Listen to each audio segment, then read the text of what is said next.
Saya menang sama dengan DBKL. Untuk makluman doktor. Oh ya. Jalan DBKL. Settle luar mahkamah. Aku cerita habis kat sini. Uncensored tuan-puan. Settle luar Sebut mahkamah. habis. Marah lah DBKL lah. Semua aku sebut. TM aku sebut.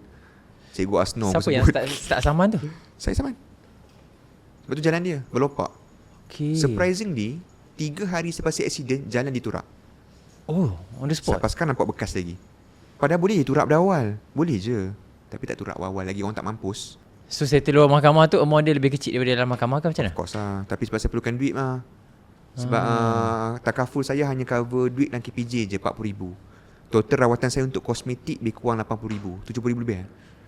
Saya buat braces, saya nak tanam gigi. So boleh reveal amount di BKL bayar tu berapa banyak? Tak salah kan masa tu kan? Tak salah ke? RM100,000. Oh, RM100,000. Bayar lawyer ambil 27%. So RM27,000. Oh, banyak. Lawyer kan ambil persen daripada kemenangan. Dia tak bayar apa-apa, dia ambil daripada menang je. Okey lah, at least kan. Tak payah advance. So banyak benda saya boleh cerita lagi. Tapi tak sesuai cerita kat sini. Sebab benda tu, you tengok betapa tak telusnya undang-undang sebenarnya. Oh ya? Tak payah cerita sini. Sebab kita orang bisnes lah. Bahaya untuk kita. Faham. Ui, Masya Banyak Allah. benda yang tidak telus. Macam Dia tu, nampak bukan banyak lah. benda tak telus. Banyak sangat. Orang yang ada orang cuba provoke saya untuk mengaku tu salah saya. Hah? Macam-macam benda. Tu saya kata saya cerita ni macam-macam benda lagi. Sebab nak selamatkan pihak. Oh ya. Mungkin saya tak mahu judge nanti kalau bantu saya salah. Tapi dia fikir balik takkan tiba dia masa saja. Dia orang yang bahagian untuk cover kerugian semua benda yang akan bayar takaful kat saya. Amount tu. Amount denda, amount saman tu. So dia oh.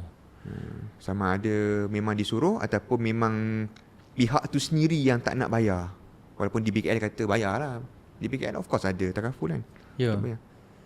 Saya tak kata salah DBKL lah. Tak. Cerita pasal pergaduhan lagi tak tahu tu jalan siapa. Sekejap kata GPJ, sekejap kata DBKL. Macam-macam isu yang berlaku. Maksudnya proses tu lama lah. Sebabkan cerita luar mahkamah tak sampai setahun lah. Kalau cerita luar mahkamah memang 4 tahun tu paling normal. Kalau dalam mahkamah? Ya, 2 tahun tu minimum. Oh ya. Lawyer dia beritahu dah. Tapi boleh menang RM700,000 lah. Oh. Tapi tak siapa, kita tak ada duit lah. Kita bukan ada duit macam nak operate RM70,000. Gila ke? Nak buat lagi, nak buat kosmetik, nak letak gel supaya parut hilang lagi, nak buat gigi balik. Tapi tak nampak lah, Alhamdulillah. Tak nampak sangat parut kan. Sebab bayar-bayar. Cuba, saya ada orang accident yang PM saya, yang muka dapat accident sengit gila sebab tak buat kosmetik. Allah. Tak buat surgery kosmetik, something like that. Saya tak pandai nama dia. Dia bawa doktor maxillofacial.